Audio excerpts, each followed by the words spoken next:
All right, the first thing I want to tell you is the citizens of Florida will not tolerate senseless acts of evil.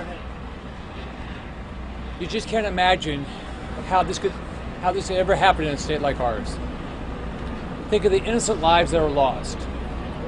We still, according to the Sheriff's Department, we have five individuals that have lost their life. We still have people fighting for their life in our hospitals.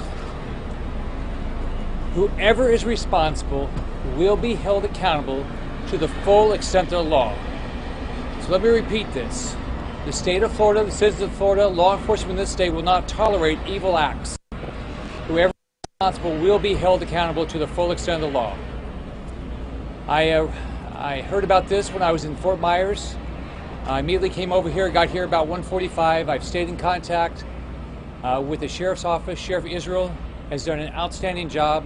But the FBI, everybody involved has done an outstanding job. There's been complete coordination between FDLE, the Sheriff's Department, the airport security, all federal agencies. Everybody has worked together. I reached out across the state, not only to our National Guard to make sure they were ready if there's any need for the National Guard, but also airports and sheriffs across the state where our major airports were, to make sure whatever resources they need, the state was available to provide those resources. My heart goes out to every family impacted. The families that lost their loved ones, and the family and the individuals that have loved ones still in a hospital fighting for their life. You can't imagine how this could happen to any family, anywhere in the world, but clearly we don't ever want this to happen in our great state.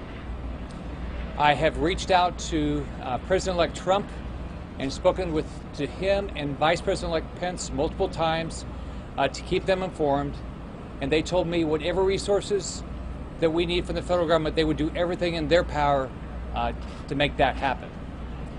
My number one priority right now in Florida is to keep everybody safe. Everybody that lives in our state, everybody that travels to the state, do everything we can to keep them safe. As you know, this is an ongoing investigation. There's a lot of information that law enforcement will put out at the time that they can put that out, and they'll do that as quickly as they can.